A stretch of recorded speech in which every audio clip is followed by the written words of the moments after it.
Every evening, a lonely veteran in the snowy Colorado mountains found the same mother dog waiting on his porch. She carried a dented bowl in her mouth, asking for food, but she was too frightened to let him come close. The veteran never forced her trust. He simply filled her bowl, stepped back, and closed the door so she could eat in peace. Then a brutal blizzard swept across the ridge, and for the first time, the mother dog did not come back. Fearing she had given birth somewhere in the freezing woods, the veteran followed her fading trail into the storm. Deep in an old broken shed, he found her curled around 5 newborn puppies, using her own body to keep them alive. Stay with this story, tell us where you're watching from, and don't forget to like, share, and subscribe to the channel. Red Ash Ridge sat high in the Colorado mountains, where winter did not simply arrive but settled in like a verdict. Snow gathered on the roofs until the cabins looked smaller beneath it. Pine branches bent under white weight, and the only road down to Timber Falls became less a road than a pale scar winding between cliffs. Some storms closed that road for hours. The bad ones closed it for days. People who lived below the ridge learned to keep extra fuel, flour, batteries, and patience. People who lived above it learned not to expect rescue quickly. Evan Rourke preferred it that way, or at least he had told himself so long enough that the lie had become almost comfortable. He was 50 years old, tall, broad-shouldered, and still built with the hard economy of a man who had carried wounded bodies through places where hesitation killed. His face was rugged and angular, with a strong jaw, sun-weathered skin, and light wrinkles around blue-gray eyes that rarely gave away what they saw. His hair was kept short in the old military habit, faded tight at the sides, textured just enough on top to show that the discipline remained even after the uniform was gone. He wore the same kind of clothes most days: a worn olive-green canvas jacket, a dark plain t-shirt, dark jeans, brown leather boots polished more by use than care, and an old wristwatch with a scratched face. People in Timber Falls knew him as quiet, reliable, and hard to reach. They knew he had served. They knew he had been a battlefield medic. They did not know that the hardest wounds he carried were not the ones left on his hands, knees, or ribs, but the ones that opened whenever someone needed him and he was not sure he could save them. Years earlier, during a winter rescue attached to his final deployment, Evan had lost a man named Hollis Crane, a friend who had trusted him with the full, terrible faith-injured men place in medics. Evan had done everything right. That was the part that made it worse. He had kept pressure where pressure was needed, kept Hollis talking, kept the cold out as long as he could, kept promising that help was coming because sometimes hope was the only medicine left. But help had come late, and after that Evan had stopped making promises easily. When he left the service, he did not return to a crowded street or a family table or a church where people would clap him on the back and call him a hero. He bought a weathered cabin on Red Ash Ridge, repaired the roof himself, stacked his firewood with military precision, and learned the shape of a life in which no one had to count on him. The cabin suited him. It had a low roof, a stone chimney, a narrow porch, and windows that looked out over miles of pine forest. Inside, everything had a place: tins of coffee on the left shelf, medical kit near the door, radio by the stove, boots under the bench, firewood stacked according to dryness. There were no photographs on the walls except an old map of the ridge and a framed black and white print of a field hospital from another war, bought at a flea market and never explained to anyone. Evan cooked simple meals, ate them standing up more often than sitting down, and washed one plate, one fork, one cup. If loneliness bothered him, he treated it like weather. You acknowledged it, prepared for it, and did not waste breath complaining. Then, one evening in early December, just as he was spooning venison stew into a bowl, he heard the softest metallic sound from the porch. It was not a knock, not a scrape exactly. More like something light being placed carefully on wood. Evan went still. The ridge had its share of night sounds, but this one did not belong to wind, branches, or ice.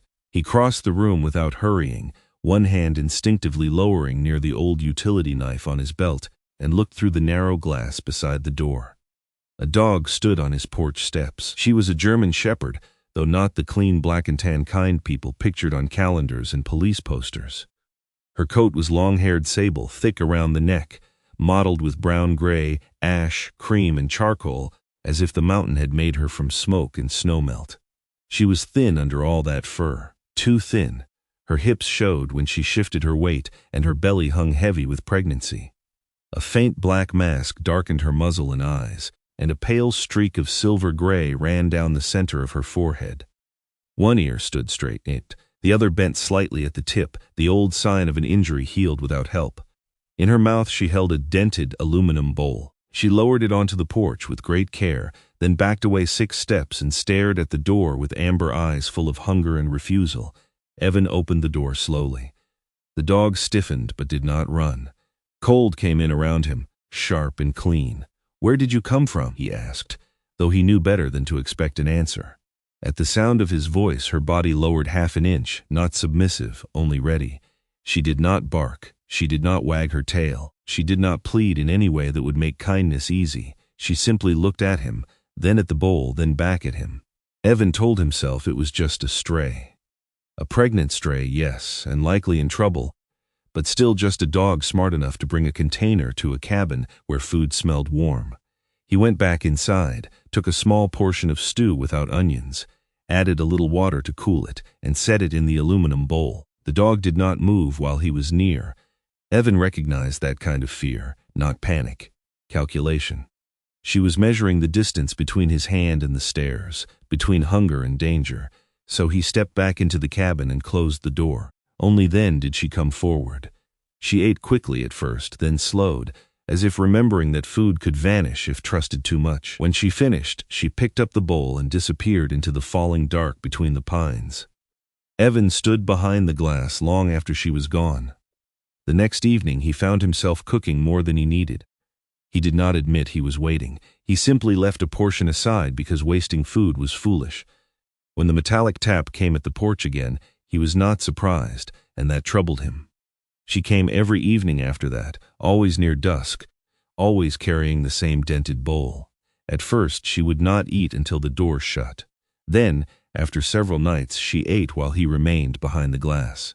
After a week, she no longer fled into the trees the moment she finished, but paused at the edge of the porch to glance back, the bowl held gently in her mouth. Evan began leaving warm water beside the food. He began cutting meat smaller because her teeth seemed worn on one side. He began cooking without strong seasoning before he served himself, then adding what he wanted later. A man could tell himself many things if no one was there to challenge him. Evan told himself this was practical. The dog was pregnant. Hungry animals took risks.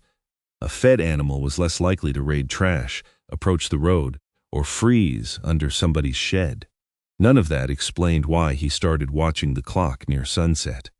None of it explained why, on the first night she arrived late, he stood at the window with his dinner untouched until the stew cooled. He named her Mira on the 10th evening, though he said it so softly it barely counted as speech. "Easy, Mira," he murmured, when she looked nervous at the steam rising from the bowl. The name had come without planning. Maybe because her amber eyes reflected everything and gave back nothing. Maybe because she seemed less like a stray than a mirror held up to his own guarded life. She heard the sound and froze. Evan lowered his gaze at once, ashamed of wanting too much from one syllable. "All right," he said quietly. "No names then," but the name stayed. Down in Timber Falls, Beverly Quinn noticed the dog food before anyone else did. Beverly ran the small post office at the foot of the ridge and served, by unofficial agreement, as the person who knew which old men needed medicine before a storm, which driveways swallowed tires, and which radio frequency still worked when cell towers failed. She was a round-faced woman in her early 60s, with wind-pink cheeks, pale blue eyes, and silver blonde hair tucked beneath a navy-knit cap. When she met Evan beside the supply counter one Tuesday, she looked at the sack of dog food under his arm, then at the extra cans of plain meat, and raised only one eyebrow. "Taking in company?" she asked. "Feeding something that refuses to be company," Evan said. Beverly gave a small nod, the kind that did not pry but did not miss anything either. Some creatures need the door left open longer than others. Evan paid in cash and left before the sentence could follow him too far, but it did. Over the next days, Mira's trust changed by inches. One evening she placed the bowl on the second step instead of the bottom. Another evening she stayed while Evan opened the door fully. Once, when snow blew sideways across the porch, she stood close enough that he could see ice crystals clinging to the pale streak on her forehead. Her belly had grown heavier. She moved with the careful discomfort of a mother near her time, placing each paw as though the world had become breakable. Evan wanted to examine her, to check her ribs, her paws, the bent ear, the swelling weight of unborn life, but wanting did not give him the right. He knew how quickly help could feel like capture to someone who had survived too much, so he let her choose the distance. More than once, he followed after she left, never close enough for her to know. The old skills returned without effort. Reading broken snow, bent grass, the faint drag of a paw through powder, the place where a body brushed low pine branches. Mira traveled north through the trees, away from the road, toward the abandoned maintenance shed near the old logging cut. Evan knew the place. Years ago, county crews had stored road salt, tarps, plow parts, and cold-weather gear there before budget cuts moved operations down valley. The shed was half forgotten now, tucked beneath a slope where snow gathered heavily on the roof. Evan could have tracked her farther. He stopped anyway. Trust, he had learned too late in life, was not something you took simply because you had the skill to reach it. He watched Mira slip through the pines near the shed and turned back before she could feel hunted. By late December, the sky above Red Ash Ridge began to change. The light flattened. The air grew dense and metallic before dusk. Snow came thicker, not falling so much as leaning into the mountain.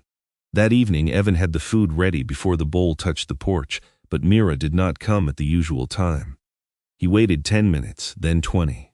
The stew on his own plate cooled. At last, through the gray curtain beyond the porch light, she appeared. She moved slowly, far more slowly than before, the aluminum bowl hanging from her mouth as if it had become heavier than metal. Her belly sagged low, near the snow. When she climbed the steps, her front legs trembled once. Evan opened the door and set the food down, fighting the urge to reach for her. Mira did not back away as far as usual. She ate only a few mouthfuls, then stopped. Her amber eyes lifted past him toward the warmth of the cabin, then turned toward the dark line of forest behind the house. "Mira," Evan said softly. She looked at him for a long moment. There was no magic in it, no human understanding, only something worse and more honest. A living creature at the edge of its strength, wanting help but still afraid of what help might cost. Then she picked up the dented bowl, stepped down from the porch, and walked into the deepening snow. At the tree line, she turned back once. Evan stood in the open doorway, cold spilling around his boots, one hand braced against the frame. Mira's pale forehead mark caught the porch light for a second before the forest took her. Evan remained there until the dark swallowed every trace of movement. Behind him, his dinner sat untouched on the table, steam gone, meat cooling in its bowl. For the first time in years, the silence inside his cabin did not feel like protection. It felt like something closing around his throat. By noon the next day, the weather radio had stopped sounding like a warning and begun sounding like a sentence. Evan Rourke stood beside the old stove in his cabin, one hand resting on the edge of the counter, listening as the static-thin voice from Timber Falls repeated the same words in colder variations. Heavy snowbands moving east across the ridge, wind gusts strong enough to erase road markers, temperatures falling below zero after sundown, possible slope failure along the upper logging cut. Red Ash Ridge had heard warnings before. The mountain was built out of them. Still, something in the cadence of that broadcast made Evan look toward the window where the pines leaned under a sky the color of hammered lead. He did not think first of his own roof, his own fuel, or the long white road that might vanish before morning. He thought of Mira's lowered belly, of the way her front legs had trembled on the porch, and of the few mouthfuls she had eaten before carrying the dented aluminum bowl back toward the trees. He turned the radio down but did not switch it off. Old habits moved through his body before feeling could slow them. He checked the generator shed, cleared ice from the vent, and ran the machine long enough to hear whether the engine coughed or settled. He brought in 3 extra armloads of firewood and stacked them in 2 precise rows beside the hearth, dry split pine on the left, heavier aspen on the right. He tied a rope line from the porch post to the tool shed, then from the tool shed to the woodpile, because whiteout snow could turn 20 familiar steps into a blind man's gamble. He tested both flashlights, changed one battery, laid his medical kit open on the table, and counted what he had, because counting gave fear something useful to do. Gauze, tape, antiseptic, thermal blankets, hand warmers, rope, folding knife, storm matches, spare gloves. None of it was meant for newborn puppies. That thought stopped him longer than he wanted. Evan had treated men under fire, frostbite in mountain passes, cracked ribs, shock, bleeding, panic, silence. He had been trained to make decisions when other people could only pray. But a pregnant dog somewhere in the timber, alone beneath a storm, had found a weakness in him that no battlefield had managed to name. He cooked before dusk earlier than usual and made too much on purpose this time. No lie softened it. He added no onions, no strong seasoning, nothing that would trouble a hungry animal's stomach. He cut the meat small and let broth cool in a second bowl. The real bowl, Mira's bowl, was not on his porch. She had taken it with her the night before. So Evan found an old enamel camping dish in a lower cabinet, chipped along the rim, and set it outside where she usually placed the aluminum one. Steam rose from the food in a pale ribbon, twisting once before the wind tore it apart. "Come on," he said, not loud enough to be a call. "Before it gets bad." The porch light made a weak yellow circle in the thickening snow. At first Evan waited standing in the doorway, jacket open, one shoulder against the frame. Then the cold pushed him inside. 10 minutes passed. He checked the window. Nothing. 20. The food lost its steam. 30. Snow began collecting on the edge of the camping dish. He told himself she had chosen to stay near her shelter because the weather had changed. That would be the intelligent thing. A mother near labor would not waste strength walking to a cabin if she had found a place to lie down. The argument was reasonable, and because it was reasonable, it frightened him. Mira had come through smaller storms. She had come limping once. She had come hungry every time. Hunger had been dependable. The absence of it meant something stronger had taken hold. Labor, pain, fear, need. Evan walked away from the window, then returned to it before he reached the table. His own dinner sat untouched, the surface dulling as fat cooled in the broth. Outside, wind moved snow across the clearing in low silver sheets. The pines beyond the porch seemed to appear and disappear, their trunks fading in and out as if the forest were breathing through a mask. By the time 1 hour had gone, Evan pulled on his boots and stepped outside with a flashlight. He did not go far. He swept the beam across the steps, the rail, the patch of packed snow where Mira usually stood. No paw prints, no long drag from her heavy belly, no faint pattern leading from the trees. The storm was already sanding the ground smooth. He crouched near the camping dish and touched the food with 2 fingers through his glove. Cold. He looked toward the timber, and for one raw second he imagined her there beyond the first line of trees, down in the dark with 5 or 6 small lives pressed against her, unable to rise, waiting for a sound she recognized. "Damn it," he whispered. Though he was not angry at her, he was angry at distance, at weather, at the old brutal arithmetic of being needed by something beyond reach. Inside, the cabin seemed too warm.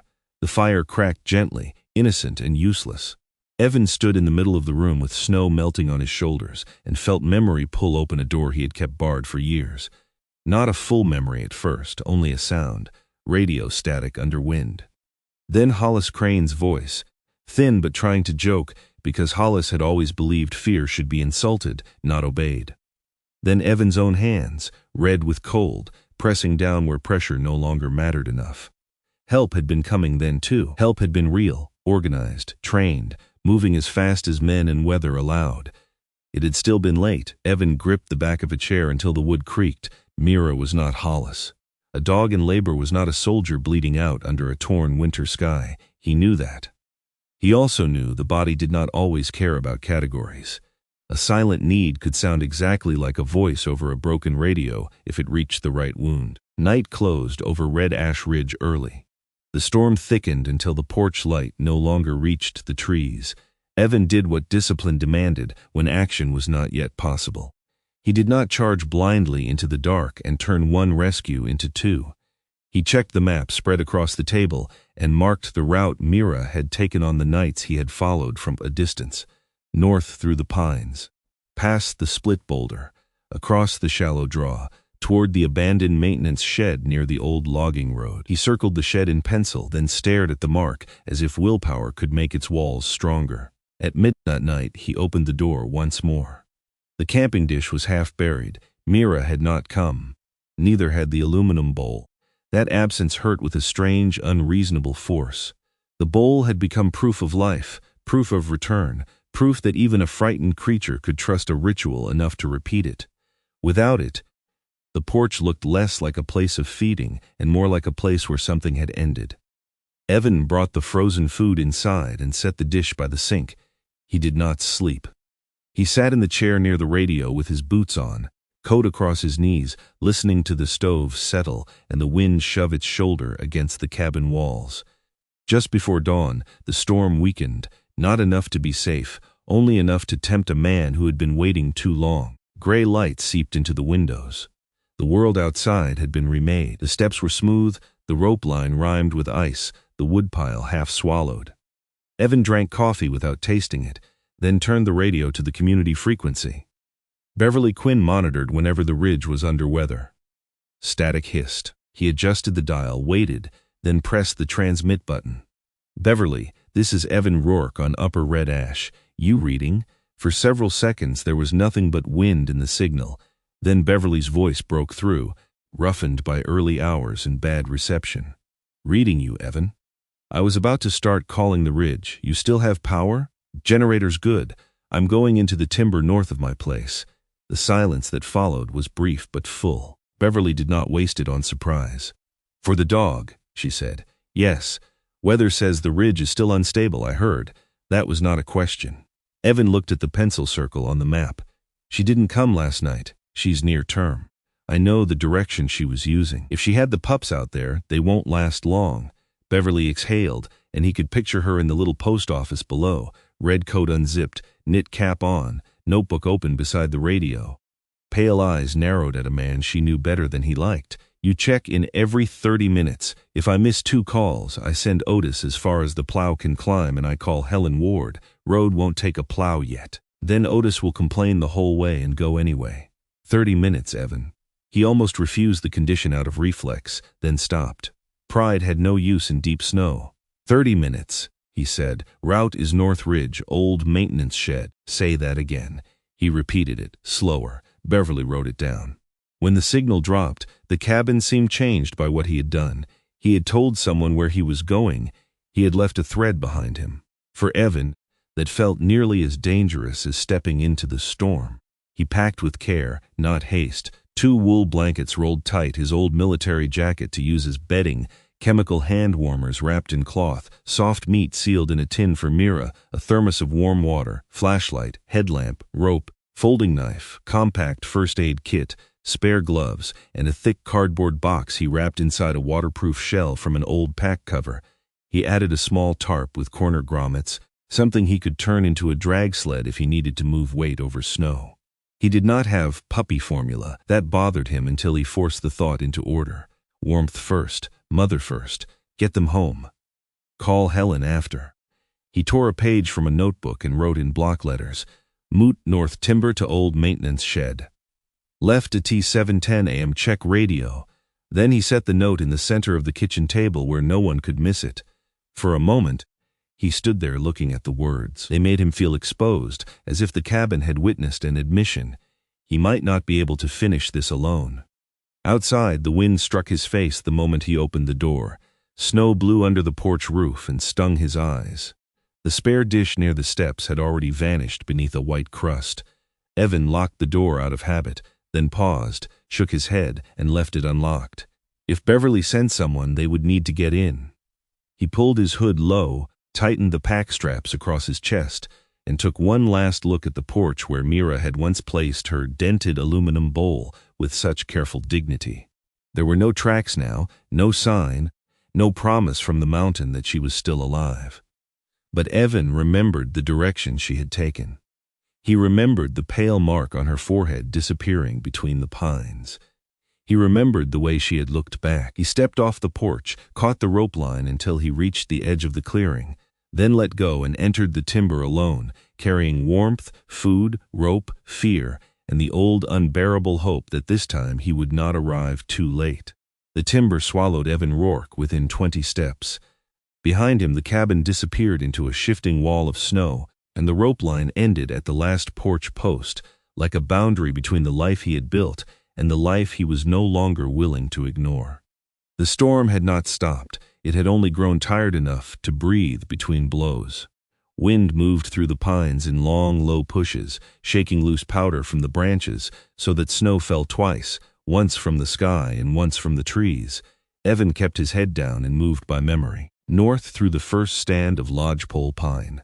Slight left at the split boulder, down into the shallow draw where the snow always drifted deeper. Toward the old logging cut where Mira had vanished on the nights he had followed but refused to intrude. He had told Beverly he would check in every 30 minutes, but the first stretch took nearly that long, and when he paused beneath a cluster of bent firs to lift the radio, all he heard was static gnawing at the edge of her voice. "Still moving," he said into the hiss. "No visual yet." He did not know whether the message reached her.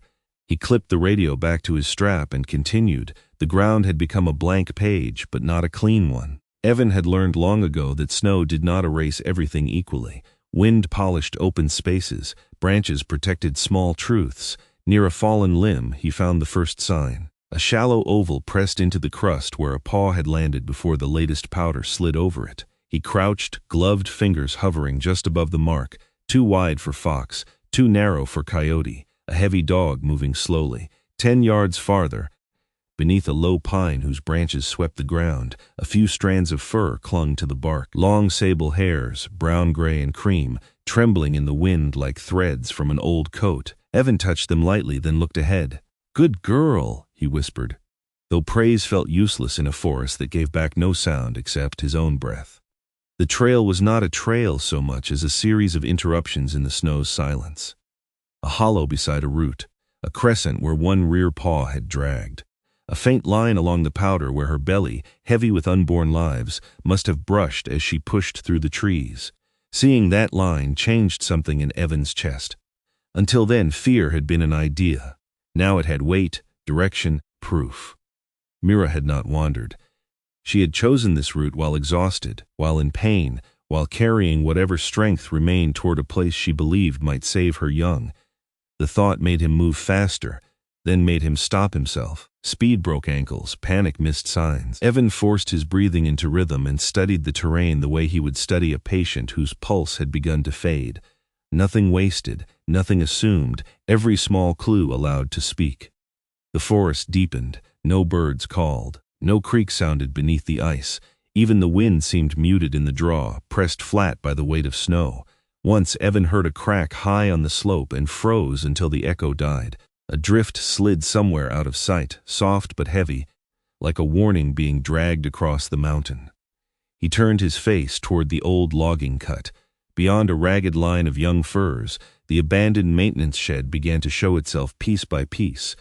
Not as a building at first, but as wrong angles in the white, a roofline sagging under snow, a strip of gray wall, the dark mouth of an old service door half buried beside stacked brush. Evan remembered the shed from county maps and from 2 careful followings of Mira at dusk. It had once served road crews who fought these mountains in winter, storing salt, tarps, chains, plow blades, emergency blankets, and the battered equipment men left behind when budgets moved downhill. Now it leaned under the storm like an old animal with its back broken. Evan stopped at the edge of the clearing. The shed was tucked under a shallow rock wall that blocked most of the northern wind. That was smart. Mira had not chosen randomly. The south wall still stood, and the eaves created a narrow pocket where snow had drifted high but not packed tight. If she had crawled in before the worst of the weather, she might have found a dry corner. Might. The word was cruelly small. Evan scanned the area before stepping out. The main door was sealed with ice. The roof bowed dangerously along the center beam. One side window had been boarded years ago, but the board had split, leaving a wedge of darkness. Near the side entrance, almost hidden under blown snow, were marks, scratches on the wood low to the ground, a smear where fur or wet skin had brushed the frozen edge, and a few tiny red-brown flecks on the snow, not enough to suggest a wound that would kill her, only enough to show that forcing her way inside had cost something. Eva's jaw tightened. "Mira," he called, softly enough not to startle whatever waited in the dark. The shed gave no answer. He stepped closer, boots crunching. "Mira." For a moment there was only the loose tap of ice against metal. Then from deep inside came a sound so thin he almost mistook it for the wind squeezing through a crack. A whimper, not the bark of an adult dog. Smaller, newer. Evan felt the world narrow. He dropped his pack from one shoulder, took out the headlamp, and worked at the side door with his folding knife and shoulder until frozen wood groaned open another few inches. The gap was barely wide enough. He turned sideways, pushed his pack through first, then forced his body into the shed. The cold inside was different from the cold outside. Outside, the wind moved. Inside, the air sat heavy with damp wood, rust, old salt, and the musky warmth of an animal den fighting a losing battle. His light found scattered objects in fragments, a row of rusted chains, collapsed shelves, torn sacks of road salt hardened into white blocks, a yellow tarp stiff with ice, 2 rolls of old insulation chewed at the edges, and a patch of straw or dry grass that must have blown in years ago and been pulled into a nest. Snow sifted through a crack above, landing soundlessly on the floorboards. Then his beam reached the far corner and stopped. Mira lay curled against the wall behind a barricade of torn tarp and salt sacks, her long sable coat darkened with damp along the legs and belly. She looked smaller than she had on the porch, as if birth and cold had taken the mountain out of her bones and left only will. Her amber eyes reflected the headlamp, hollow with exhaustion but still sharp. Around her stomach, pressed so tightly into the curve of her body that they seemed part of her, were 5 newborn puppies. 5. Evan counted them twice because his mind did not want to trust the number. Tiny bodies, eyes sealed, fur wet-dried into soft ridges, trembling blindly toward heat. One was dark across the back, one had a pale chest, one was ash-gray and hardly moving, one pushed weakly with cream-colored front paws. The smallest was tucked under Mira's throat, its cry no more than a thread. Mira lifted her head when Evan shifted his weight. A low growl rose from her, fragile but unmistakable. Evan stopped. He did not raise his hands too quickly. He did not speak in the bright, false tone people used when they wanted fear to vanish for their convenience. He lowered himself slowly to the floor, ignoring the cold that came through his knees, and kept his body angled away. "I see them," he said, voice low. "I see what you did." Mira's lips trembled over her teeth, but she did not lunge. She could not have moved far even if she wanted to. That made Evan respect the warning more, not less. A mother did not need strength to mean it. He reached into his pack, removed the tin of softened meat, and opened it slowly so the smell could reach her before his hand did. Her nose twitched. Hunger cut through fear for 1 second, then fear closed over it again. Evan found the dented aluminum bowl near the edge of the nest, half hidden under a fold of tarp, rim bent, inside dusted with frozen crystals. The sight struck him harder than he expected. She had carried it here, not to his porch this time, but to the place where she meant to bring life into the world. He placed the food in the bowl and slid it across the floor until it rested close enough for Mira to reach without standing. Then he backed away. For a long time, she only watched him. Snow fell through the roof in white grains. The puppies made small, urgent sounds against her belly. Finally, Mira lowered her muzzle and ate, not greedily now, but with the exhausted caution of an animal that knew eating took energy too. Evan used that moment to study the shed. The far corner had been the best place available. The rock wall outside blocked the worst wind. The old tarp and insulation created a crude barrier. The salt sacks lifted part of the nest off the coldest boards. Mira had chosen well. She had chosen brilliantly, but brilliance can hold a failing roof. Above them, the center beam groaned. Evan looked up. Snow pressed through a widened split. A secondary rafter bowed so low that the nails near one end had begun to pull free. He had minutes, maybe less if the wind shifted and loaded the roof unevenly. "Listen to me," he said, though he knew she did not understand words the way a person would. "This place is done. I can get them warm. I can get you out." Mira paused over the bowl. Evan kept talking, not for language but for rhythm, for breath, for the pattern of a voice that did not rush at her young. "I won't take them where you can't see. I won't leave you." A puppy slid from the curve of her belly, pushed by a weak instinct in the wrong direction. the small ash-gray one. Evan saw its body begin to tremble harder as cold reached it. Mira saw it too and tried to shift, but her legs failed under the effort. The growl returned, desperate now, because she could not protect and could not trust at the same time. Evan took a clean towel from his pack, moved slowly, and used the edge of it, not his bare hand, to guide the puppy back against her warmth. Mira's body locked, her eyes fixed on him. He stopped the instant the puppy touched her belly. She did not bite. Something passed between them, not trust yet, but the first unbearable compromise of survival. Then the roof cracked. It was not loud at first. A dry wooden complaint above them, then a sharper snap. Snow spilled through the seam in a heavy sheet, bursting across the floor 10 feet from the nest. Evan rose. No more waiting. He pulled the waterproof wrapped box from his pack, unfolded it, and laid his old military jacket inside. The jacket had gone stiff at the cuffs and faded at the elbows, but it was thick, familiar, and warm enough to hold heat. He added the wool blanket. Then activated 2 hand warmers and wrapped them deep under layers of cloth so no puppy could touch them directly.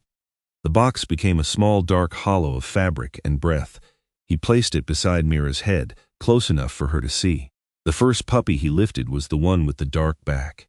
Mira growled and Evan froze with the puppy cupped in both hands. "Look," he said, and held the newborn low where she could smell it. Mira stretched her neck, touched it once with her nose, and made a sound that nearly broke him because it was not a growl anymore. It was fear turned inside out. Evan laid the puppy into the jacket-lined box. The second came easier. The third squirmed weakly against his palm. The fourth, with the cream-colored front paws, gave a thin cry that made Mira try to stand. Evan waited, let her sniff each one before he placed it away, never moving faster than her eyes could follow. The smallest was last. It was tucked beneath her throat, barely making sound. Its body lighter than Evan expected, even though he knew newborns were small. For a moment his hands would not move.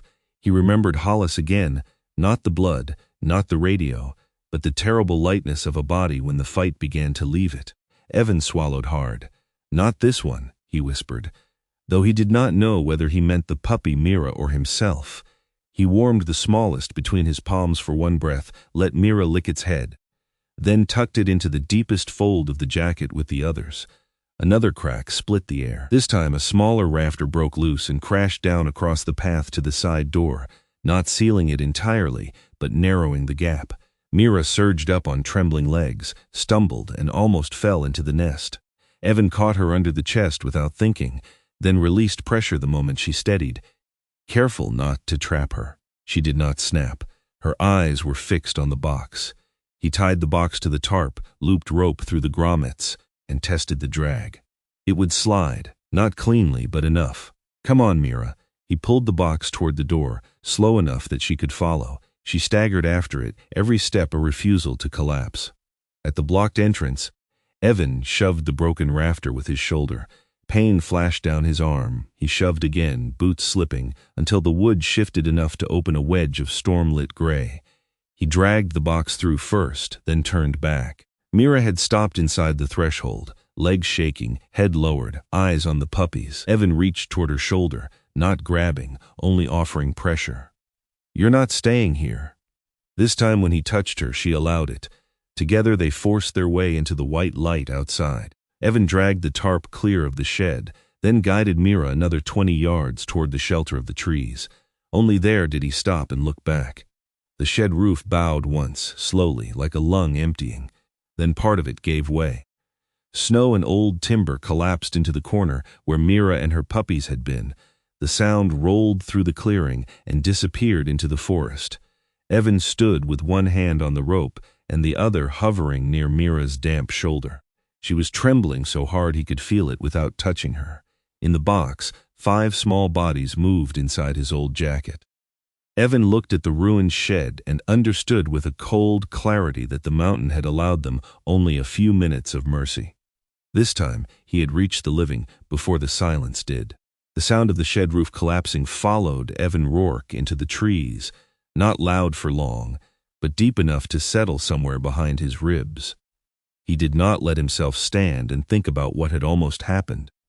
Thinking was a luxury the weather would not allow, The box holding the 5 newborn puppies sat lashed to the tarp at his feet, wrapped inside his old military jacket, a wool blanket, and the waterproof shell he had cut loose from his pack. A narrow fold near the top remained open for air, and every few minutes Evan bent to touch the inside of the bundle with 2 fingers, checking for warmth without exposing them to the wind. The puppies made faint, uneven sounds, not cries exactly, but small declarations that they were still here.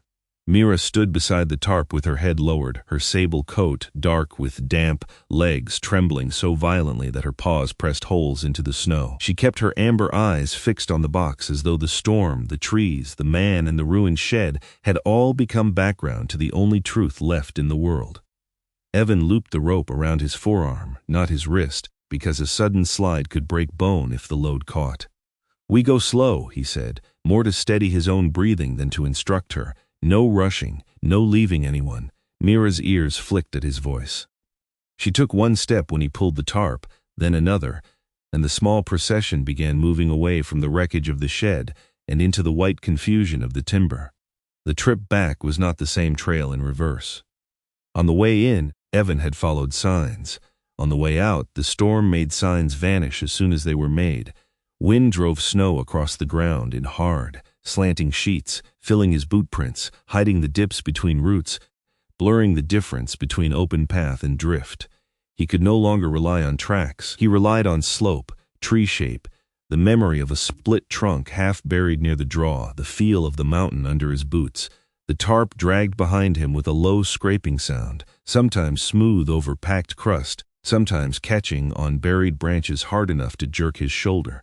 Each time it caught, Mira lunged toward the box in alarm, and each time Evan stopped, crouched, cleared the snag by hand, and opened the top fold just enough for her to see the bundled movement inside. "Still here," he told her. "They're still here." He did not touch her unless he had to. Trust had come no farther than the doorway of the shed. He knew that. But necessity had made a thin bridge between them, and for now thin was enough. They moved in short pieces, 20 yards. Stop. Check the box. Let Mira smell the air around the puppies. 10 yards. Stop. Let Mira breathe. 15 yards. Stop when her rear legs buckled, and she sank into the snow with a sound so soft Evan felt it more than heard it.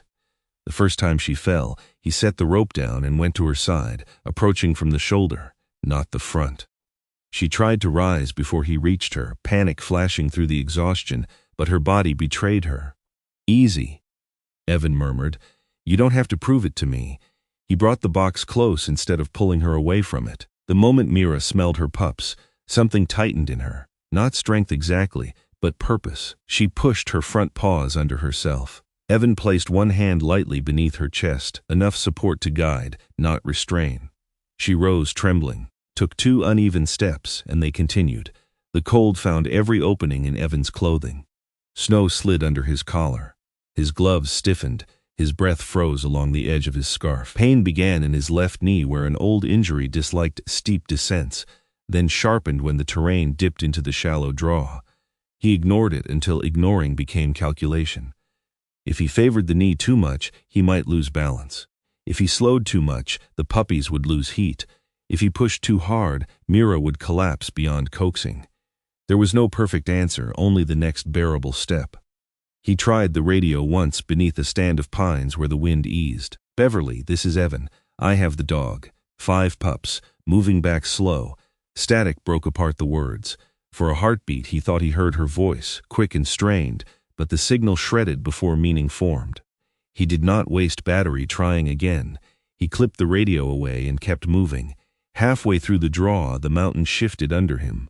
Not a slide, not yet, but a crust layer broke beneath his right boot, dropping his leg to the knee. The sudden pull twisted his body, and the tarp slid sideways toward a shallow hollow glazed with ice.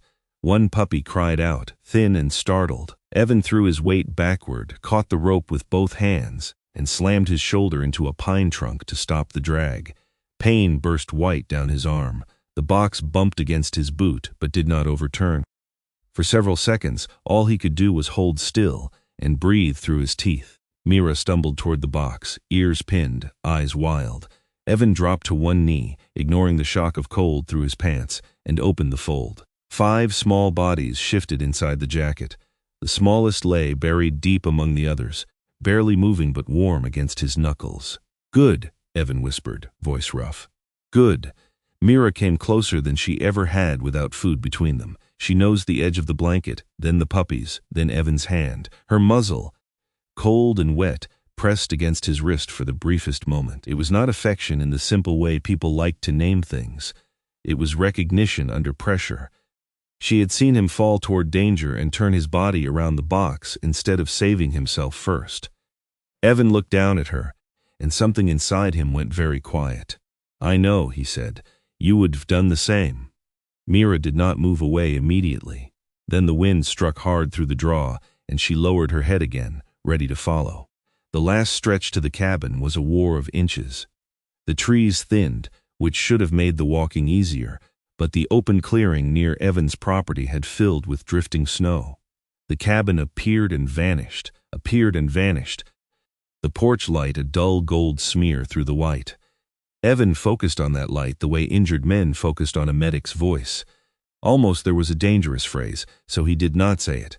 He pulled until the muscles between his shoulders burned. Mira fell twice more. The second time, she did not try to rise until Evan brought the box close and let her lick the smallest puppy's head through the fold of cloth. At last, Evan reached the porch. He had left the door unlocked, and for once that felt less like carelessness than mercy. He dragged the tarp up the first step, lifted the box with both arms, and kicked the door open. Warmth rolled out, faint but real. Mira hesitated at the threshold. A wild animal's fear of walls still lived in her bones. Evan did not pull her. He carried the box inside, set it just beyond the entry where she could see it, then stepped back. The sound of the puppies drew her where no human command could have. She crossed into the cabin with a staggering rush and nearly collapsed beside them. Evan shut the door against the storm. For 1 second, the sudden quiet rang in his ears. Then training took over. He fed the fire until flames climbed bright in the stone hearth. He shoved the table back with one hip, spread 2 blankets on the floor at a careful distance from the heat, and moved the box onto the warmest safe patch of room. "Not too close," he muttered, hearing Helen Ward's voice in his head though she had not yet spoken. "Warm, not hot." Mira crawled into the bedding as soon as he opened the jacket. She licked each puppy with frantic tenderness, counting in the only way she knew. Evan heated water on the stove, dampened towels, wrung them nearly dry, and wiped ice from her legs and belly. She flinched at first, then endured it because the puppies were pressed against her, and because his hands never trapped her. He warmed the meat he had brought back untouched from the shed and placed it in her aluminum bowl. This time she ate lying down, stopping every few bites to nose the pups back toward her. Evening lowered outside. Inside, the cabin smelled of wet dog, smoke, broth, wool, and new life. Evan should have felt relief. Instead, he saw the smallest puppy failing. It had not latched on like the others. Its mouth searched weakly and slipped. Its tiny body, ash gray beneath the damp softness, lay too still between its stronger littermates. Evan watched for 1 minute, hoping instinct would do what he could not. Then he reached for the radio. "Beverly, this is Evan. I'm back at the cabin. Need Helen Ward on relay if you can reach her." Static answered first. Then Beverly, sharp with relief and fear she tried to hide. "You're back, say condition, mother alive. 5 pups, 1 week, not nursing, hold channel." The silence that followed stretched thin. Evan knelt beside Mira, who raised her head but did not growl when he touched the weak puppy with 2 fingers. Then a new voice cut through the static, calm, low, and practical. "Evan, this is Dr. Helen Ward. Beverly has me on the landline and patch relay. Tell me what you're seeing." Helen Ward's voice carried the steadiness of someone used to frightened owners and worse weather, a veterinarian from Timber Falls, with enough mountain winters behind her to know that panic wasted heat. Evan described the puppy, the mother, the shed, the cold exposure, the time outside. Helen did not interrupt except to ask what mattered. "Gums, pale but not white. Breathing, shallow. Regular, I think. Warm it gradually. Skin to skin through your shirt if you can. Do not pour liquid into its mouth. Do not overheat. Once it responds, guide it to the mother. You may need to help it latch. Keep the mother calm. Keep the room warm, but not hot." Evan stripped off his wet outer jacket and pulled the puppy carefully beneath his sweater, against the center of his chest. The tiny body was almost weightless. He covered it with his hand, not pressing, only holding. Mira watched him with wide eyes. Her body tensed, but she did not rise. "She can see it," Evan told Helen. "Good. Let her see. Talk low. You're not stealing it. You're warming it." So Evan talked. Not to Helen now, not even exactly to Mira, but into the small space between all of them. He told the puppy it had picked a hard night to arrive. He told Mira she had done more than any creature should have had to do. He told the room nothing would be taken from her. Minutes passed, then more. The fire shifted. Beverly checked in once and went silent when Helen told her to keep the line open. Evan's back cramped, his knees ached. The puppy moved once against his chest, so faint he wondered if he had imagined it. Then it made a sound, small, cracked, but stronger than before.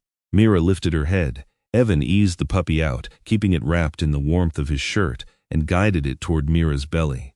It searched, failed, searched again. Evan helped with one finger in a patience so intense it felt like prayer. Finally, the puppy latched. Its tiny jaw moved. Mira exhaled and lowered her head to the blanket. Evan did not move for a long time.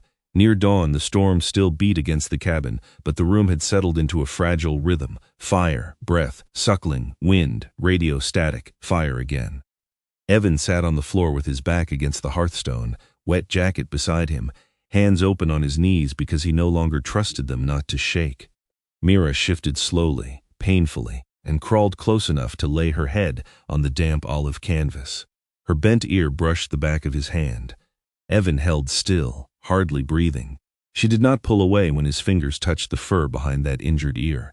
Outside, Red Ash Ridge vanished under another wave of snow. Inside, a mother dog, 5 newborn pups, and one's exhausted man shared the same circle of heat. Evan looked at the untouched plate on his table and understood, with a tired ache that was almost wonder, that for the first time in years he had not eaten alone because loneliness had finally been interrupted by something more important than fear. In the days after the storm, Evan Rourke's cabin stopped belonging entirely to him. It happened without permission and without ceremony. The chair near the hearth became a place to fold warm towels. The kitchen table, once kept bare except for a mug, a knife, and the weather radio, disappeared beneath a notebook, a scale, clean cloths, tins of food, and the careful little records of 5 newborn lives. The floor in front of the fire became Mira's territory, not because she claimed it with teeth, but because every object in the room had slowly begun to arrange itself around the shape of her body and the small sounds pressed against her belly. Before Mira, the cabin had been quiet in a way Evan had believed was peaceful. Now he understood that some quiet was only emptiness behaving well. The new sounds were fragile, inconvenient, and constant. Thin squeaks in the dark, the soft scrape of Mira shifting her weight, the wet sound of newborns searching for milk, the crackle of the fire being fed at hours when a sensible man should have been asleep. Evan slept in pieces, never fully, often waking before he knew why. A change in tone from one puppy could bring him upright faster than an alarm. He learned the difference between a hungry cry, a cold cry, and the faint restless sound that meant one had been pushed too far from Mira's warmth. He changed the bedding with the awkward care of a man whose hands knew bandages and tourniquets better than newborn fur. He weighed each puppy on an old kitchen scale, wrote the numbers in block letters, then stared at them as if weight itself could promise survival. Mira watched everything. The first morning, she growled when he reached for the blankets beneath her. By the third, she allowed him to slide a fresh towel under one side of the nest while she kept her nose buried among the pups. By the 5th, she lifted her head when he approached and did not warn him at all, though her amber eyes still measured every move. Trust did not arrive like warmth from the stove. It came like thaw, one drop, one softened edge, one sound no longer feared. The road opened in sections, not enough for ordinary travel, but enough for determined people with machines and reasons. Near midday on the 6th day, the low grind of a plow came through the trees.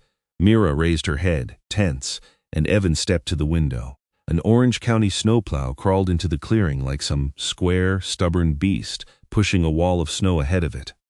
Behind the wheel sat Otis Bramwell, 63 years old and built like a man the mountain had tried to knock over for decades without success. His beard was gray-white, his nose bent slightly from an old break, and when he climbed down from the cab in a blaze orange work coat, he carried a dented steel coffee thermos as if it were official equipment. "Road's ugly," Otis said when Evan opened the door, "but I've seen uglier, usually married to it by February." He did not ask to see the puppies first. He stamped snow off his boots, brought in 2 bags of dog food, clean blankets, a box of supplies, and a quiet respect that made Evan like him before he meant to. Dr. Helen Ward came in behind him, cheeks reddened from the cold medical bag in one hand, dark green parka dusted with snow. Evan recognized the voice from the radio before he registered the person. Calm eyes behind wind-fogged glasses, brown hair tied low and messy from the drive. The steady posture of someone who had walked into frightened rooms before and made them less frightened by refusing to rush. She paused at the edge of the nest and crouched, not too close. "Hello, Mira," she said softly. "You've had a week." Mira gave a low sound, but it lacked the force of the shed. Helen did not take offense. She let Mira sniff the back of her glove, then began with what could be seen without touching. Gums, breathing, posture, the way the pups moved against her. Only after several quiet minutes did she examine the mother, hands slow and sure, telling Evan what she was doing as much for his sake as Mira's. "Undernourished," Helen said at last. "Dehydrated when you found her, but improving. Old abrasions along the shoulder and flank. Wire or fencing, maybe. Nothing fresh enough to chase a villain over." Evan looked at the pale scars hidden beneath Mira's thick sable coat and felt anger stir anyway, broad and useless. Helen seemed to read it. "The world can hurt an animal without needing one monster to blame," she said. "Cold, hunger, roads, bad luck, careless people. She survived all of it long enough to bring them here." Otis, who had been pretending not to listen while stacking firewood by the door, cleared his throat. "That dog's tougher than half the men who complain at my plow window." For the first time in days, Evan almost smiled. Helen checked the pups one by one, the largest shoved blindly against her palm with offended strength. "This one came out arguing," she said. The smallest, the ash-gray pup Evan had warmed under his sweater, was still lighter than the rest but latched with fierce little determination. "That one," Helen murmured, "has no intention of leaving now."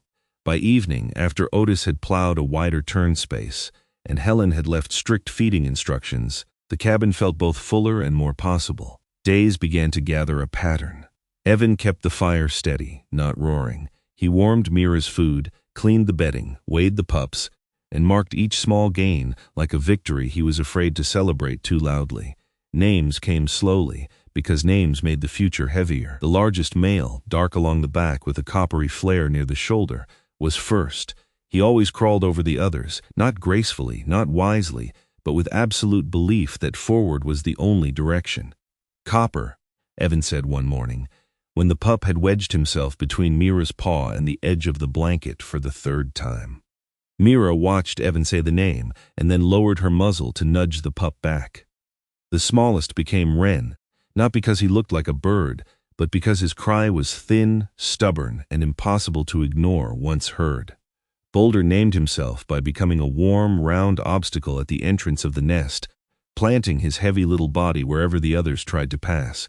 Pip was the escape artist, forever nosing under folds of cloth and turning up in places no blind newborn should have managed to reach. The last, the softest, the one who quieted whenever Evan sat close, became Hearth. That name embarrassed him a little, so he told no one for 2 days. Mira learned the names before anyone else did, not as words perhaps, but as the different shapes of Evan's voice when he spoke them. She also learned him.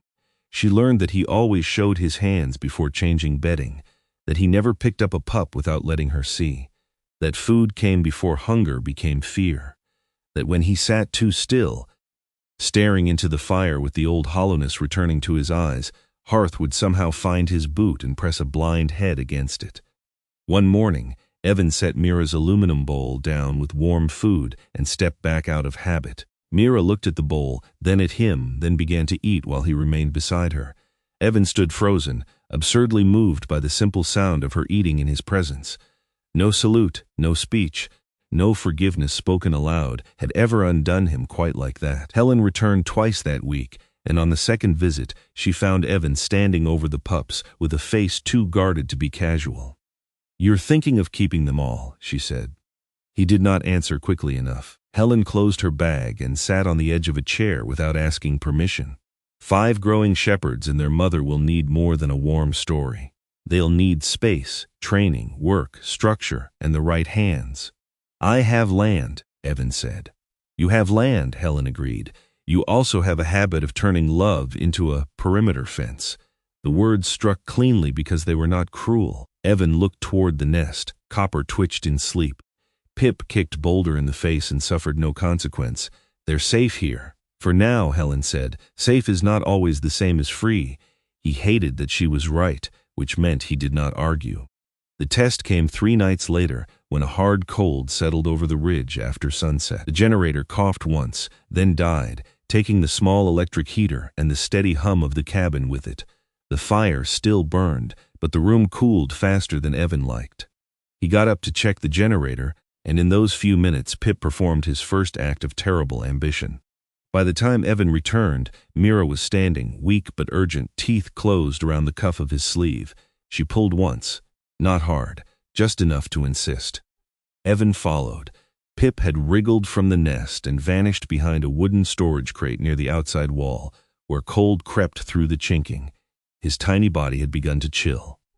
Evan scooped him up and tucked him against his chest, anger flashing first at himself, then dissolving into focus. "All right, Trouble," he whispered. "You wanted a patrol, you got one." Mira stood beside him, not barking, not panicking, simply watching until Pip warmed and began to squirm. Then she touched Evan's hand with her nose and returned to the nest. That was when Evan understood something that went deeper than gratitude. Mira had not only accepted his help, she had asked for it. For a man who had spent years treating need like a danger signal, that small pull on his sleeve felt like a door opening from the other side. Weeks passed. The puppies grew heavier. Their sealed eyes changed, swelling gently beneath soft lids, and Evan found himself waiting for them to open with a nervousness he refused to name. It happened on a pale morning after a night of light snow. He came in carrying firewood and stopped because 5 little heads lifted toward him, not blindly now, not entirely. Copper blinked first, dark eyes unfocused and solemn. Wren followed, one eye opening before the other, as if suspicious of the world. Boulder stared with the grave confusion of an old judge. Pip wobbled forward at once, seeing nothing clearly but moving anyway. Hearth looked straight toward Evan's boots, then crawled with slow certainty until his small body bumped the leather. One by one, the others came too, clumsy and soft, drawn by heat, scent, sound, familiarity. They climbed over his boots, chewed at his laces with toothless mouths, pressed their faces into his hands as though he had always been part of the first world they were meant to know. Mira lay behind them, head raised, eyes calm. She did not call them back. She simply watched Evan receive what he had been trying not to want. A laugh broke out of him, rusty and startled. Then his eyes blurred. He sat down hard on the floor before his knees could shame him, and 5 small lives crowded into the space between his boots while their mother rested in the firelight. Evan covered his face with one hand, still laughing, though tears slipped through his fingers. He had spent years believing that a closed door could keep grief out. Now 5 pairs of newly opened eyes looked up at him from the old cabin floor, and he knew grief had never been the only thing waiting on the other side. Month passed, and winter did not leave Red Ash Ridge so much as loosen its grip finger by finger. Snow still shouldered against the cabin walls, and the pines still carried white along their branches, but inside Evan Rourke's house, life had grown too loud to be mistaken for loneliness anymore. 5 puppies who had once fit inside the folds of his old military jacket now tumbled across the floor, with paws too large for their bodies and energy too large for the room. Copper had become the first to reach every sound, chest forward, ears half raised, already convinced the world needed him to stand between it and whatever came next. Wren remained smaller, but nothing passed the cabin without his notice. He would freeze before the others, head tilted, ears lifting toward a truck far down the ridge or a branch cracking behind the woodpile. Boulder was broad, calm, and impossible to move when he decided a doorway belonged to him. Pip climbed everything, fell off half of it, and immediately tried again, as if gravity were only another rule he had not accepted yet.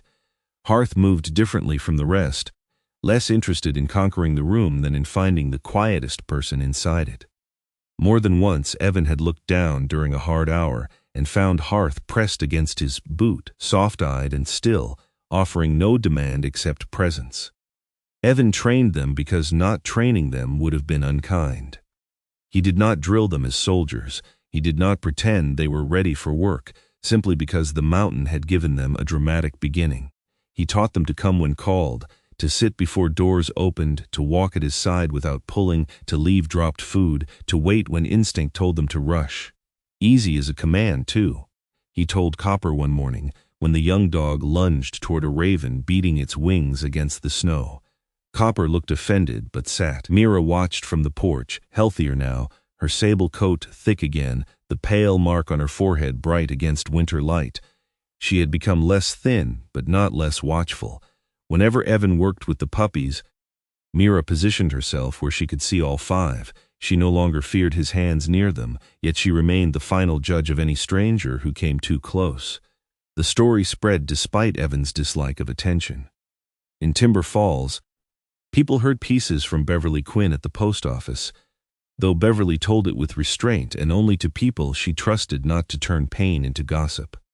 Dr. Helen Ward mentioned the pups to a few serious owners she knew could handle large dogs. Otis Bramwell grumbled about miracle puppies whenever someone asked him, but Evan caught the old plow driver leaving extra bags of food on the porch without waiting for thanks. Soon, people began asking. Some came with good intentions and shallow understanding. A woman in a bright white ski jacket wanted the smallest one because he looked cute in the story. Evan said no before Helen finished explaining exercise requirements. A man with a camera asked whether the puppies could be filmed for a local feature.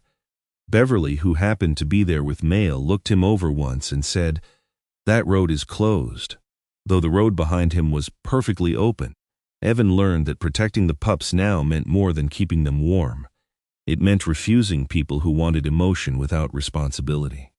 Helen and Beverly helped him create rules: multiple visits, proof of space, willingness to train, no impulse adoptions, no separating a puppy from Mira until the time was right. Evan expected to hate the process. Instead, he found himself studying each visitor the way he once studied vital signs. Patience showed itself in posture. Vanity showed itself in the hands. Real kindness did not reach first. It waited to be invited. The first person Mira truly tolerated was Gail Hartwell, the mountain rescue captain from Timber Falls, a lean woman in her early 50s with short gray blonde hair, weather-brown skin, and a red rescue jacket that looked as much a part of her as her boots. She came without fuss, sat on an overturned crate in the yard, and let the puppies approach or ignore her as they pleased. Copper circled her twice, barked once at the coil of rope on her belt, then planted himself in front of her as if applying for a job. Gail did not laugh. She lowered one hand, palm down, and waited until he touched it. "Brave," she said, watching him carefully. "But brave can get people killed if it doesn't learn to listen." Evan looked at her then, really looked, and knew Copper had found someone who would not confuse courage with chaos. Wren chose more quietly. Wade Haskin, a generator repairman who lived alone below the ridge, arrived in a dented blue truck that coughed twice before shutting off. He was 57, narrow-shouldered, with oil worked permanently into the lines of his hands and a small hearing aid tucked behind his right ear. He did not speak much. He sat on the porch step while the others played, and Wren, hearing something in the small electronic whistle of the device, or maybe in Wade's careful silence, came and sat beside him. A truck passed far down the road. Wren lifted his ears before anyone else heard it. Wade noticed. His face changed, not dramatically, but enough. "You hear the things I miss," he said. Wren leaned against his boot. Evan turned away because the match felt too private to watch directly. Marla Voss came next, though she insisted she was only visiting. She owned the small ridge inn where stranded adults spent storm nights when the pass closed, and she carried herself like a woman who had fed terrified travelers, angry travelers, grieving travelers, and never once allowed the soup to burn. She was round-faced, dark-haired with silver pinned through it, and wore a plum cardigan beneath a heavy coat. Boulder walked to her, sniffed the ring of keys at her belt, then lay across her feet with the full weight of a verdict. Marla stared down at him. "Well," she said, "apparently I've been acquired." Helen smiled behind her coffee. Evan did not, but something in his chest eased. Boulder did not need someone who wanted excitement. He needed a house where calm had work to do. Theo Klein, the ranger, met Pip on a clear afternoon when the snow had crusted hard enough to walk on. Theo was tall, wiry, and quiet, with a weathered face, a short gray-brown beard, and the habit of looking at terrain before looking at people. Pip climbed a fallen log, slipped, recovered, and immediately scrambled higher. Theo watched him without interfering. "He'll need boundaries," Evan said. "Most good trail dogs do," Theo replied. "The trick is teaching them. The trail is more interesting than trouble." Pip leapt down, landed badly, shook himself, and trotted after Theo's yellow trail ribbon as if born for marked paths through difficult country. Hearth was the last, and Evan tried not to resent everyone who asked about him. Ruth Adler, from the Veterans Care Home, came with Helen, not because she wanted a story, but because Helen thought she understood quiet wounds. Ruth was 59, slight, silver-haired, and soft-spoken, wearing a pale blue sweater under a cream coat. She did not kneel immediately. She sat in Evan's chair near the hearth and spoke to Mira first, thanking her for raising them. Hearth, who had been sleeping against Evan's boot, lifted his head and crossed the room. He placed his chin on Ruth's shoe. Ruth closed her eyes for one moment, and when she opened them they were wet but steady. "We have men who wake up in wars that ended 40 years ago," she said. "Sometimes a hand on the shoulder helps. Sometimes it doesn't. I think he might know the difference." Evan wanted to say no, not because Ruth was wrong, but because she was right in a way that hurt. After that, the goodbyes began in slow mercy instead of all at once. Copper left first with Gale, carrying a towel that smelled of Mira in the cabin. Evan wrote instructions he pretended were practical and not a confession. Hates slick floors, charges before thinking, responds best to low voice. Mira sniffed Gale's truck, Copper's blanket, Gale's gloves, then stepped back. Copper looked confused until Gale opened the passenger side crate and gave a firm, calm command. He obeyed. Evan stood very straight until the truck turned down the road. Wren left with Wade a week later, climbing into the old blue truck like he had been listening for it all his life. Boulder went to Marla's Inn and sent back, through Beverly, reports of sleeping by the lobby stove and refusing to let panicked guests pace alone. Pip left with Theo and returned twice for visits smelling of pine sap and snow crust. Each departure changed the cabin's sound. Fewer paws in the hallway, fewer bodies crashing into the water bowl, fewer small arguments over a strip of rawhide. Evan discovered that missing them had different shapes. Copper left a space near the door. Wren left silence where alerts had been. Boulder left open thresholds. Pip left the room safer and duller. Through all of it, Mira searched after each one, nose low, moving from blanket to doorway to yard. But she did not break. She grieved like a mother who understood that her children had not vanished into cold. They had gone carrying warmth with them. Hearth stayed longest. Evan told himself it was because Ruth's paperwork needed time, because the care home had to prepare, because Hearth was sensitive and should not be rushed. Helen let him have those excuses for a while. Then one afternoon Ruth's station wagon came up the road, and Hearth knew before Evan accepted it. The young dog pressed against his leg, then went to Mira, then came back. Evan packed the last towel, the food, the notes, the small collar he had adjusted twice with hands that did not want to finish. At the car, Hearth climbed in, then turned around and looked at him through the open door. That look nearly undid him. Evan's mouth opened, and for one dangerous second the word stay rose in him with the force of prayer. Mira moved first. She stepped beside him and leaned her shoulder against his leg, steady, warm, undeniable. Not pushing him away, holding him upright. Evan closed his mouth. He placed his hand on Hearth's head, felt the soft warmth there, and said, "Go do what you know how to do." Ruth nodded once, understanding the size of what had been given without dressing it up. When the car disappeared down the ridge, the cabin seemed larger than it had any right to be. That night, Evan did not turn on the radio. He did not make notes in the puppy book. He sat near the hearth with Mira lying across the room, both of them listening to the absence of 5 growing lives. After a while, Mira stood. She walked to the corner where the dented aluminum bowl rested beside the boot bench, picked it up carefully, and carried it to him. Evan looked at the bowl, then at her. It was no longer a plea for food. It was not a relic of suffering. It was a reminder placed gently at his feet. Not everything had left. He took it, filled it with Mira's supper, and set it down beside his chair instead of across the room. Mira came to eat without hesitation. When she finished, she rested her head on his knee. Evan laid one hand behind her bent ear and felt her breathe. 5 puppies had found homes. The cabin was quieter, but it was not empty. Mira had stayed, not because she had nowhere else to go, but because after all the snow, hunger, fear, and letting go, she had chosen him. A year later, winter came back to Red Ash Ridge with the same white weight and the same old authority, but it did not find the same man waiting inside the cabin. Snow still climbed the porch steps by morning. Wind still worried the pine branches until they scraped the roof in the dark. The road down to Timber Falls still vanished whenever a storm leaned hard enough against the mountain. But Evan Rourke's cabin no longer looked like a place built to keep the world out. A braided rug lay near the hearth where Mira slept, her long sable coat fully restored, her bent ear flicking at every shift of weather. Beside the door hung a leash, 2 old towels for muddy paws, a coil of rope, and a row of photographs clipped to a string Beverly Quinn had brought up one afternoon because, as she put it, a house with family should stop pretending it is a storage shed. Copper stood in one photograph beside Gail Hartwell's rescue truck, taller and broader now, his copper-marked shoulder bright in the snow.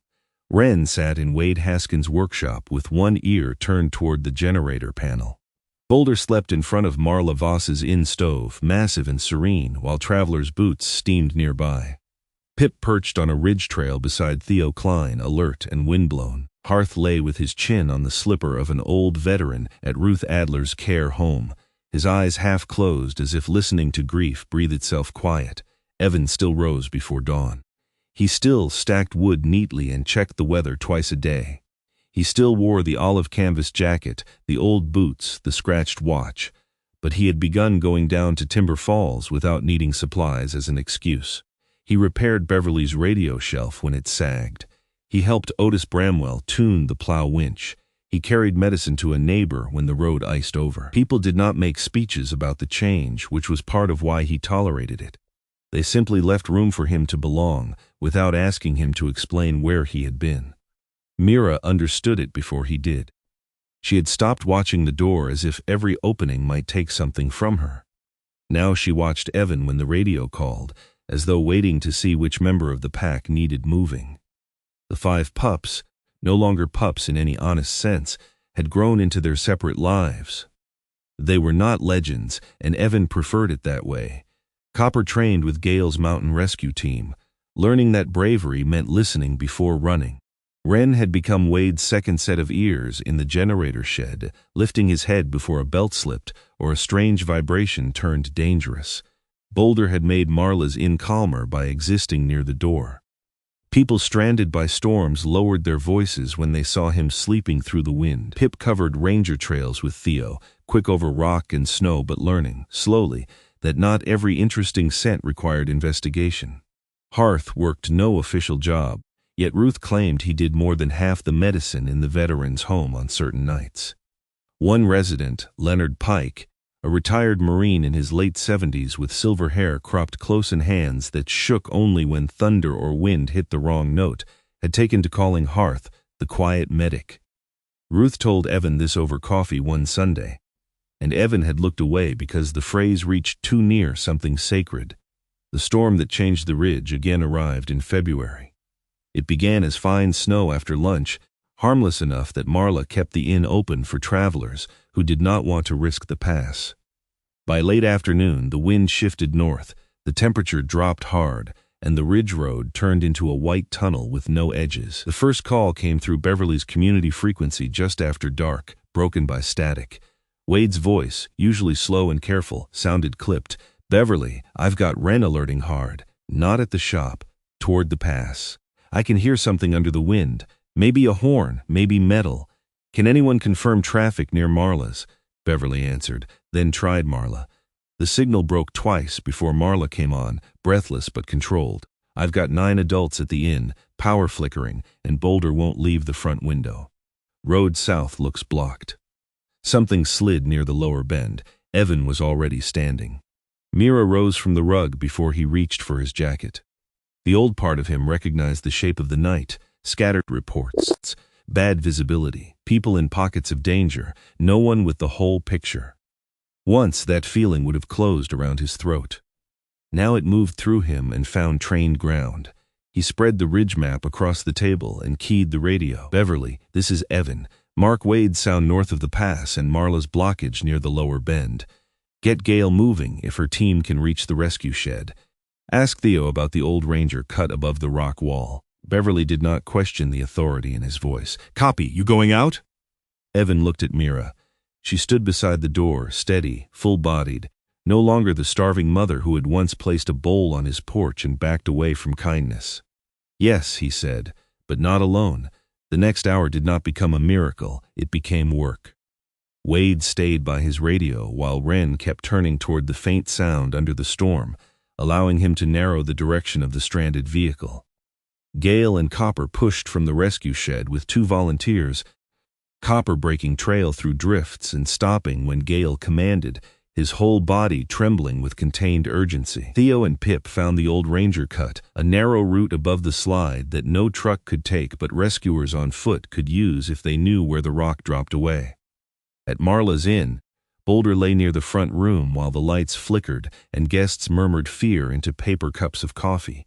Whenever someone began pacing too fast, Boulder lifted his head and Marla would say, "Sit by him a minute," as if prescribing warmth.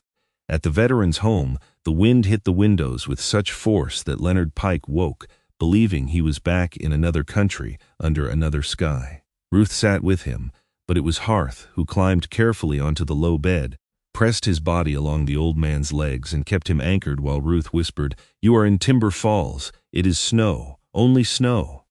Evan took the upper slope with Mira beside him. He carried rope, flares, a headlamp, and the map folded under his jacket. Mira moved with a calm that belonged to neither panic nor training exactly. She was not tracking a scent. She was reading Evan, the wind, the pauses in his breath, the old path beneath the snow. They reached the ridge above the lower bend where the slide had blocked Marla's road. Through the white, Evan saw Gail's light below, then Copper's shape moving ahead of her, then Theo's beam flashing from the ranger cut. The trapped vehicle turned out to be a delivery van half buried beyond the bend, its driver and passenger both adults, cold, frightened, and unable to climb out safely because snow had packed against the doors.